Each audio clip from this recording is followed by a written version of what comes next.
Today's scripture is James chapter 1, verses 9, 10, and 11. This is video 4 of our book of James study. James says in verse 9, "Let the brother of low degree rejoice in that he is exalted, but the rich in that he is made low.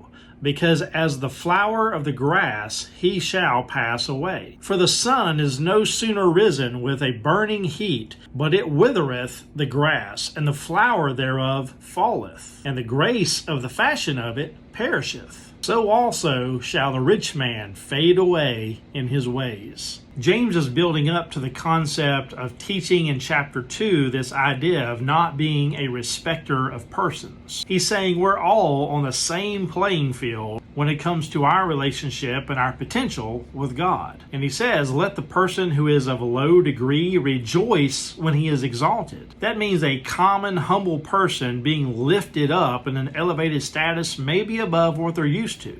And if God does this for that person, to rejoice in it. And then he says something very interesting in verse 10. He says, but the rich should rejoice in the fact that they are made low. And then he goes on to use the illustration of the natural world of how flowers and grass grow up, but then they wither away in time. And that's how he's describing rich people. He's saying instead of rejoicing in all that you've accomplished, your riches and your wealth, he says instead those people should rejoice in that God is making them humble. Because those types of riches, especially the riches of this world, are a very temporary thing. And we shouldn't get too used to them. Because just as the grass and the flowers grow for a season, they eventually die and wither away. And so is the same with riches, according to James. James concludes the thought in the last part of verse 11. And he says, so also shall the rich man fade in his ways. He's not saying being rich is a bad thing. He's just saying be humble even if you're rich. Because ultimately God is still in control of your life.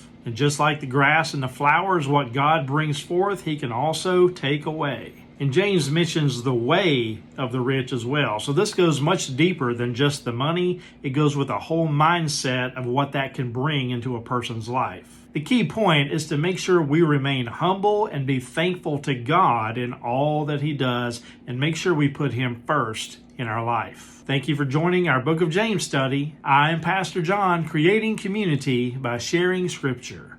God bless.